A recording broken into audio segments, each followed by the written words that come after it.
You shouldn't want this. Bartholomew was on his side in his bed. The covers were kicked back and he was cold, but he didn't bother pulling them up. It was the middle of the night and he wished Gus could be there. That's not how it works. You know, sleepovers always just turn into petty squabbles. Do you really think it would be different with Gus? Bartholomew didn't know what he thought. It was the middle of the night and he hated himself. Why had he turned against his friends in the graveyard? At least before he'd been able to hang out with them after school. Now it was alone in class and alone in his room after school and alone in his room at night.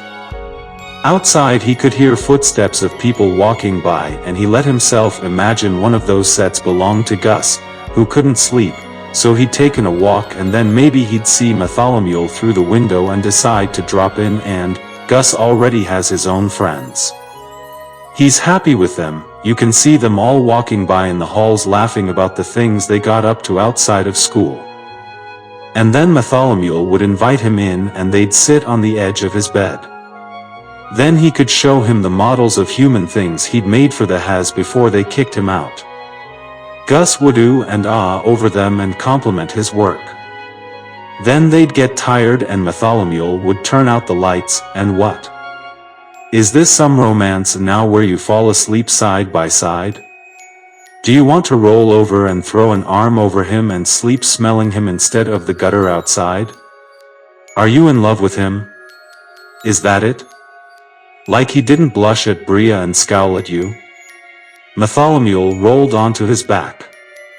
Then he and Gus would look up at the ceiling where the model birds he'd made at Glandis were hanging. He would make fun of the Has chumps that had kicked them both out, so Gus would feel better about that, and then they'd talk about people they used to know. He could pull the blankets off his bed and they'd sleep there on the floor. In the morning, they'd walk to school together. Yeah, right. Yeah. Bartholomew let out a long, heavy sigh. Right.